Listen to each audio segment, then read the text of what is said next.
Hi guys. So today we will learn important interview questions like key audit matter, emphasis of matter paragraph, other matter paragraph. This is highly asked inside audit interview, and they ask you the difference between key audit matter, emphasis of matter, and other matter paragraph. What are the audit amendments? So we will discuss each and everything in very detail. Okay, great. Let's start. I'm sharing my screen. The first is the key audit matter. The key audit matters are those matters those in the auditor professional judgments are the most significant matters communicated to the TC judge. It is अगर आपको याद रखना है तो की audit matter नाम में सब कुछ है. It is a most significant matter. Okay, so this is key audit matter is something which is very significant, which needs to go communicated to the management, to the TC judge. Okay. Contingent liability, it can be an example. You have to mention why it is scam and what procedures you have performed to address that scam. There might be something like deferred tax asset inventory, revenue recognition, assets held for sale, significant unusual transactions. Okay. Means those items, those matters which are related to high risk of material misstatement or significant risk they have are in the material misstatements. Okay. Now, what is the emphasis of matter paragraph? Emphasis of matter paragraph is your matter that is fundamental to the user understanding of the financial statement. It is discussed with the TCWD before incorporating in the audit report. It is similar to the CAM only, key audit matter. In the CAM, key audit matter, it is the most significant matter. Now, this is not that much significant as a like a key audit matter, but still it is a matter which needs to be reported because that is a difference. Okay. Any single matter can be both CAM and it can be emphasis of matter paragraph as well. Okay. So देखिएगा same ही चीज है वो significant matter हो गया and ये भी matter important है not as significant as that and is fundamental to the user understanding of the financial statement. Fire, private or public issue of shares, quick concern impact, any material change in the accounting policy, litigation. Okay. What is an other matter paragraph? Now, the questions are asked, okay, difference between EMP and OMP. So, see, this is a matter that is disclosed in the FS that in the auditor judgment significant to the user understanding about the FS. तो auditor को लग रहा है कोई ऐसा matter जो disclose है financial statement में जो कि यूजर को पता होना बहुत जरूरी है to better understanding about the financial statements. ठीक है. Like litigation, contingent liability, subsequent events. Okay. What is an OMP? Other matter paragraph. Now, this is a matters other than that disclosed in the FS statement that in the auditor judgment, auditor को लग रहा है कि this is significant to user understanding of audit, auditor responsibility or audit report. यहाँ पर क्या था? User understanding about the financial statements. Auditor बताना चाह रहा है मैटर कि यूजर बेटर अंडरस्टैंड करे फाइनेंशियल स्टेटमेंट को. एंड यहाँ पर में ओएमपी में क्या है मैटर्स बताना चाहता है which is not related to the financial statement but auditor चाहता है यूजर अंडरस्टैंड करे ऑडिट ऑडिटर रिस्पॉन्सिबिलिटी को. ठीक है. So that is not related to the financial statements. Okay. Like subsidiary audit done by some other auditor, branch audit is done by some other auditor. I hope the difference is clear. This is user understanding about the financial statement.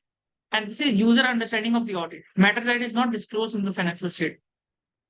Okay, so difference आप देख लीजिए. This is matter disclosed in the FS that an auditor is significant to the user understanding of the FS. OMP is matters other than disclosed in the financial statement. Auditor ने ये इसलिए बता रहा है कि वो बताना चाह रहा है कि इसका ऑडिट हमने नहीं किया है. User understanding of audit. तो यूजर को बताना चाह रहा है ऑडिट के बारे में, ऑडिट रिपोर्ट के बारे में. पर यहाँ पर भी यूजर को फाइनेंशियल स्टेटमेंट के बारे में बताना चाह रहा है कि कोई चीज ऐसे मैनेजमेंट में लग रहा है कि उनको बताना चाहिए कोई नोट्स टू अकाउंट या बैलेंस शीट पीएल में ऐसा कोई चीज है जो कि यूजर को बताना चाहिए, इंफोसाइज करने का कोशिश कर रहा है वो पॉइंट. ठीक है. अभी दो अमेंडमेंट्स आया था audit amendment audit report which you should know like dividend declared. This is asked in interview that dividend अगर डिक्लेयर्ड है paid during the year is in compliance section 123 and whether the company has maintains a software which for maintaining the books of account that has the feature of audit trail recording and same has been operated throughout the year for all the transactions recorded in the software and the audit trail feature has not been tampered with and the audit trail has been preserved by the company as per the statutory requirements for record retention. ठीक है. तो एक software कोई ऐसा कोई company software maintain कर रहा है for maintaining that has the feature of audit trail recording, और एक डिविडेंड डिक्लेयर्ड हो रहा है in compliance with the section 120। ठीक है, तो ये अच्छा से पढ़िएगा, this is very much asked in interview.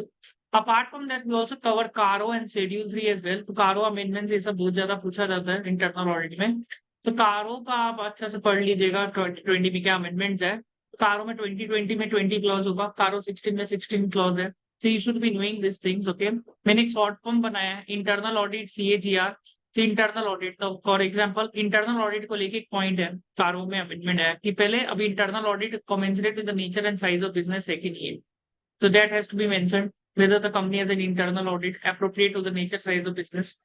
Second आपका याद रखिएगा कैश लॉस को लेके एक पॉइंट है, ठीक है। तो कैश लॉस के ऊपर में पढ़ लीजिएगा अच्छा से। कैश लॉस के ऊपर में वो लोग पूछ लेता है आपको, they can ask you cash loss like कि what are the different components of cash loss. तो कैश लॉस इज बेसिकली अगर आपका कैश फ्लो स्टेटमेंट है तो उसमें आपका जो कैश प्रॉफिट फ्रॉम ऑपरेशन आता था, ये लॉस फ्रॉम ऑपरेशन कितना हो रहा है, it is like that.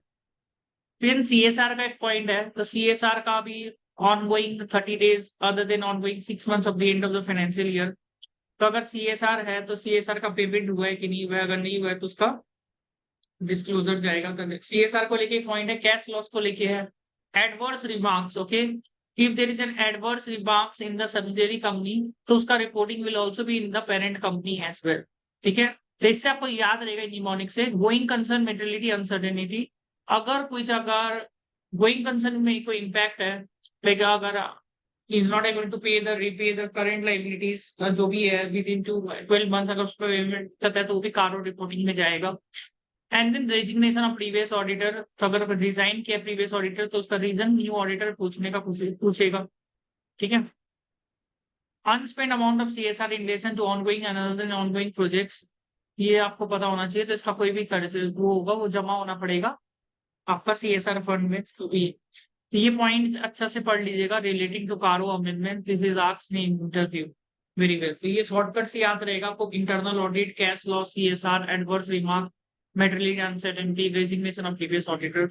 Schedule 3 पढ़ लीजिएगा अमेंडमेंट। शेड्यूल 3 का amendments are very much asked like ageing, okay. तो एजिंग के ऊपर में अभी पॉइंट्स है, तो एजिंग के ऊपर में आप पॉइंट याद रखिएगा, ठीक है। तो आप एजिंग के ऊपर में पॉइंट्स याद रखने का कोशिश करिए, जितना भी एजिंग रिलेटेड पॉइंट्स होगा, ठीक है। तो एजिंग के ऊपर ही 4-5 पॉइंट्स आपको मिल जाएगा, विल गेट कि अभी trade receivable, trade payable, capital work in progress, intangible assets under development, ठीक है। तो ये अभी एजिंग इसका होगा, ठीक है। तो they have to prepare a proper ageing for each and everything. Then change in the promoter share holding is now applicable for unlisted clients as well, ठीक है। ये अगर प्रोमोटर शेयर होल्डिंग चेंज होगा तो उसका शेड्यूल 3 का amendment है। Rounding off होगा based on the total income of the company instead of the turnover of the company. Earlier rounding up was on the basis of turnover of the company, अभी होगा total income of the company के basis में। Then अगर कोई non current assets है after amendment, non current assets should be non current property plant and equipment and intangible assets, ठीक है। तो अभी जो नॉन करेंट एसेट्स है should be presented as non current property plant equipment and intangible assets. Intangible assets भी आ गया। फिर अगर कोई करंट मैच्योरिटी है long term borrowing that has to be disclose under the heading short term borings instead of showing it under current liabilities, ठीक है। तो अब शॉर्ट टर्म बोरिंग्स में जाएगा, तो ये पॉइंट एकदम याद रखिएगा। Now disclosure is made on the short term borrowing current maturity of long term borrowings, ठीक है। तो अगर current maturity long term borrowings है शॉर्ट टर्म बोरिंग्स में जाएगा। तो आप 2-3 पॉइंट्स यहाँ पर एजिंग का पॉइंट याद रख लेके, change in promoter share holding and this point then rounding off, तो current maturity should be in short term borrowings सबका हो ही गया। फिर रिवैल्यूएशन के ऊपर में पॉइंट्स है, the company is required to disclose the revaluation is based on the valuation but when by the registered valuer as per this and